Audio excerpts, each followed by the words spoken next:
I'm not sure if I'm ready yet. Can I just get a moment? Can I just get a moment? Thank you. Just breathe.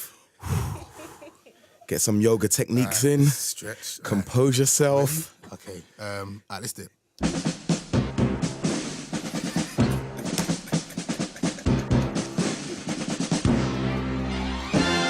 Wow, this brings back memories. Big memories. We are honored. We are so over the moon to introduce to you guys a childhood hero of ours. Mr. T is in the building.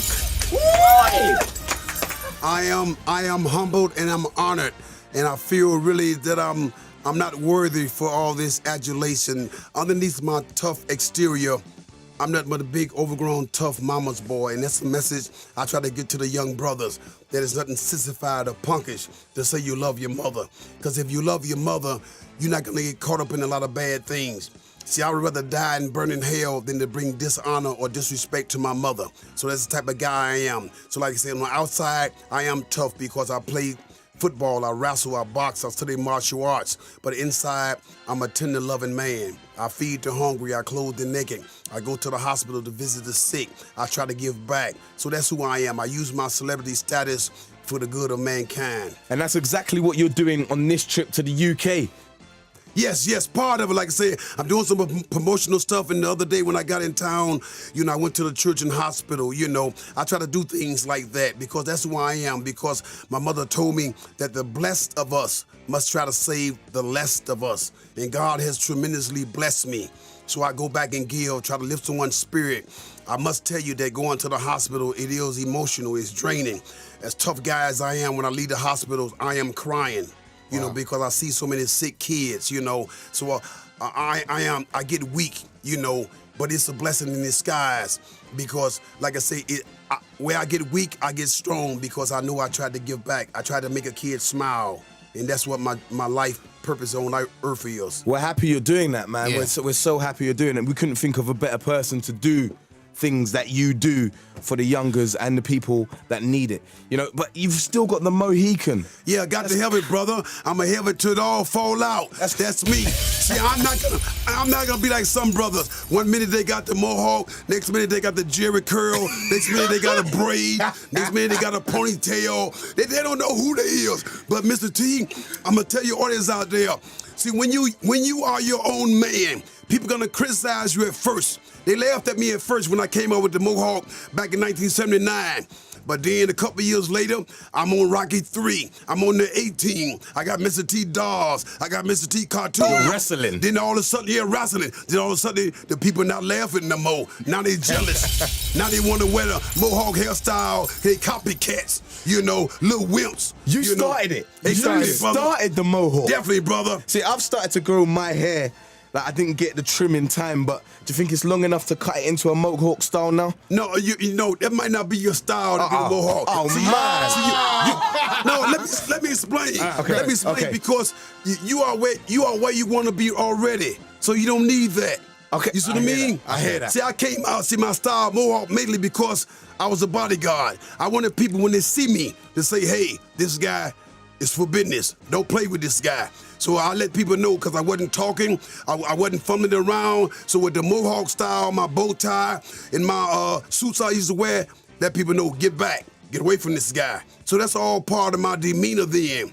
So then, like I said, it wasn't my idea to go into the movies. I was minding my own business being a bodyguard. I used to be a bouncer, used to work at a disco. And then in 1979, they had a contest in Chicago. They wanted to find out who was the toughest bouncer in the nation. And humbly, I say humbly because the contest, even though the contest was called the toughest bouncer in America, I didn't win that contest because I was the roughest, the toughest, or the baddest. I won that contest because my cause was greater than anybody else's cause. I told my pastor at Cosmopolitan Community Church, I said, Pastor Hardy, they are having a contest. When I win this money, I'm gonna give it to you so you can buy food and clothes for the less fortunate people in the community. So my cause were greater than anybody else's. I won the contest 2 years in a row, $10,000 both times, gave the money to my church. My blessing came back in the form of Rocky 3 because he was at home flicking the remote control. He saw the guy, he said, wow, that guy's different and he can talk.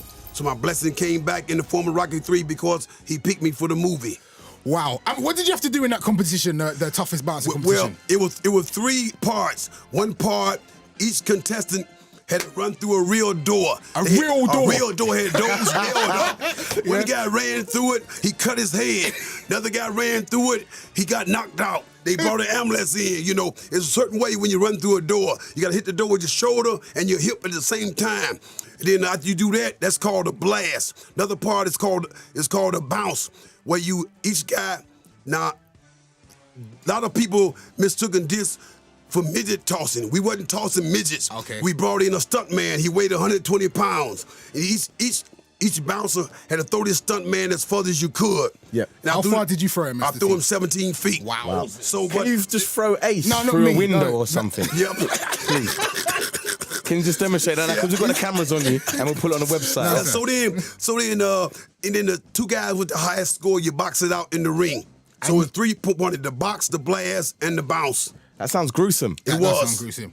It was. I gotta be. Can I just say, Mr. T? Yeah, I want you to ask me anything, brothers, because we getting to know each other, and it's important for the fans to be reconnected with me.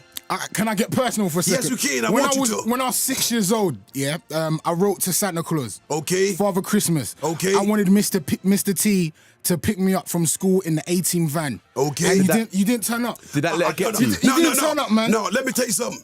Know why? What happened? Santa Claus ain't real.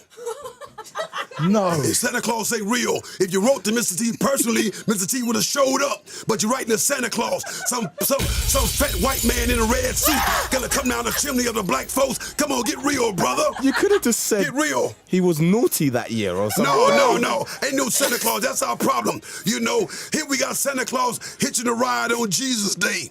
You know, if it wasn't for Jesus, we celebrate Jesus, the birth of Jesus Christ. Now some fat man gonna come out of nowhere. Where was Santa Claus back when Jesus days? Ain't no man, no red suit with reindeers gonna be sledding. Look at, I was born and raised in the ghetto. We didn't have no chimney. So how's Santa Claus gonna come there? We're sorry. That's all right. That's all. I still love you, brother. Okay. I still love you. All right. The people just need to know the truth. So are you here? I bring it, man. I bring it. You're here in the UK to toughen up Ace and myself, Viz, and rest of the men. No, in the you UK. brothers all right, man. I get you. You brothers all right, but I've been How do you seeing. intend to toughen up the men of the UK? Well, see, a lot of guys, you know, it's back what I was talking about my mother and stuff. We gotten away from that.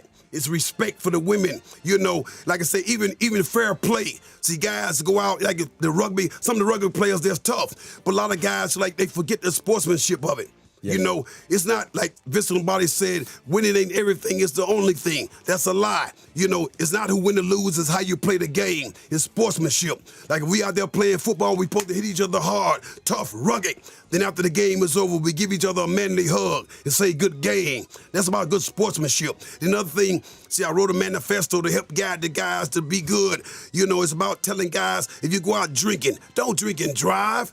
You know, catch a cab or something. Yep. Little simple rules that Mr. T have. If you respect and love your mother, you're gonna respect and love everybody else. See, that's why I don't have no problem with stuff, you know. There are people that have called me names, racial name, call me sissy and stuff like that. I don't respond to that. Back again, discipline.